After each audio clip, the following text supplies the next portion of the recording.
chagu chut lum ko kamal we ko kamal telwanga chagu cho jel garamam mam telkwanga telpiu belto chadak ba kon ramamane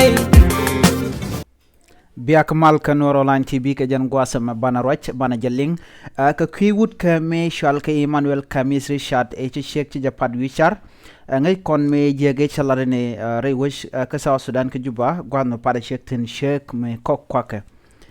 men balinga kwire ka jan gwasa me chala do cha kwere ci ciek pat cha ja joch kwara men teten ngut kan kono re de gorejin bi subscribe ki bi nywane ko kien an lera dan ban ka jan gwasa me ko lerte ti katiba na ba ko luk gonde ko kien che gonde ko na tin ko jen te kana te yar ke longdien nan cha kam ke gwan mo let kana da katen wude me shwale Emmanuel Kamis Richard jaram mandanan kirame shi ciek ci japat ban chure ler man ban ga kwire ka jan gwasama shalado sha kwere pat ciek wi shar ka jala kamach woch kwara ka syang e jege sha nyodnas rewish ka South Sudan ka juba shalado ka jan syang e dan jala ka mai dangro ki pistole dangro ki matɛdɛth dangro re let kada ka kel rom jaga tede gwate joja natin wi shar ka shwe ciek shwe japat ka video ndana sha gwi Emmanuel kuäärä jen mayor mila dung juba mi gwi tandan le rore wi ka juba ko ngode cha longa nana cha kame cha je yar longa cha yar ko jen shaono be longde ki power be je nyot na ne de long ne me ne ngwan let kene ko en nan mishika corrupt ki chi change je la long la ja nyu da do me je ga long chi jen karwa da nguda me let changa je ma riu nen to ngwan kon te ka kuma kene den kontin na gweron go ko kwar re wi ka South Sudan ki gona te gol nyut kan power en nyut kan den kontin de pingen ka do me shajan ana me di de long ano bjien brame te long me te pindu bio pat la ngonde de ka ba mat ka manan chinen ka je wa chang criminal bo ke mi jeglat chi de pim de kamne de lu ko ngot bi wudwa jo ke ngot bi pemone a chi jin ti de ngonye der shar gane de ko na ko ka mach ka rom mach ka jale ke de ni ko kien ko longda ko le nyonat wi char na mo syang me te de cha nyodo ka jen syang edan ne me cha jalat ne den konti la kware wi ka South Sudan o cha syang mi no cha gor bangot ka mu go nyam re wi ka South Sudan ne me kel me cha ne dia cha la le no cha la do ne en video edan e cha gwi jen te ke minen dangro miteme ya te wurka kanat padeke ke ba ka bom kaniden kon tin kwa kenyen ken ware kama lereja ka 7 advantage ki lo ko 7 advantage ge ka da corona bat rewish ko juba chereng mishena me chaje chulat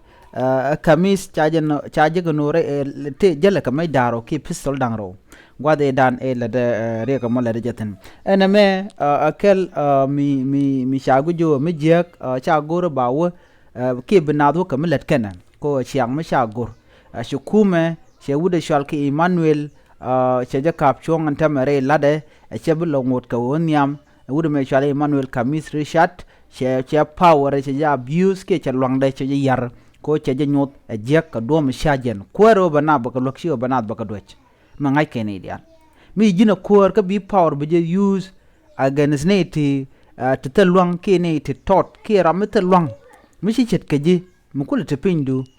no mo cha gu jo syang mi je ka syang nan cha nyo de Richard ki Emmanuel Kamis Richard cha je jo jenta melet kuma South Sudan gwa mi che gu jo tel ram de je captain ke taram de captain du no South Sudan gera rora shi jen South Sudan e wal che ngwan she ga gartam ba ram shi mi je lat ke jen gwa me to gan tam ba je yik cap ka men je ga dan chalat che mi cha nyot ram shal ke commissioner ke former Juba City mela acting mayor Michel ke Emmanuel Kamis Richard cha gu jo jen baje yik kap chong ka luang ki ka bom mandana cha nyot ram chiro de luang ki ram ta luang cha chiang je ke nyot an tam jen joja dan jo ke Emmanuel Kamis Richard ajele dan yi nga jen gwasme yene dia la kon lat ke te jek wadun be lene ben mo wa jek du wa jenen bi chu ngajo cha je ka ji shim cha je ka jen tam cha chu jen kwar ka do mi chen ngajo dong e mi je ka me la da ngai no dong mo gwa kajan gwa sama ti dial goro ba ka ger ba mal ba ben en gwa da gor je ben ga more wi ka South Sudan ajele dande ko linga na me one example ke chen me nyono South Sudan gera road mi mi jeglat ka long du mena te ji isa je be jek be chu ne no chang lel jin le la ram te de bo ba je kap chong ko do ba dan en cha gui ke je chimi je ke lat ke je en video dan ne cha nyot cha nga jo chimi je ke je lat na me je na ni nga jen gwa sme min no go nye en kuäärä chimi je lat thore je ram chimi je lat thore je ba je nga wi mon ram te de ram te ka long ba ram mo be jo ba kap chong ko jen ku ka power ku kana abuse gonna dial na me jenda ni nga jan gwa sama mi jiram jidit ken channel gore jin bi subscribe ke gore jin bi je nyok ne ko ken channel win mon channel jaga jam gwa ko ban ne ti lat ke tujek ban ke eliminate ke ba ko gwan tin dir kon te ten ko gen kon yar ka development ke yar ka siang chop ke yar ka siang mata biya ta kamal bye bye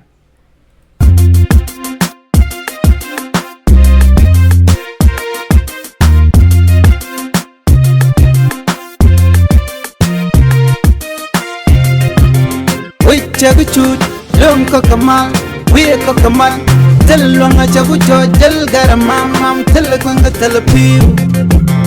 del to cha dak pa kon rama mane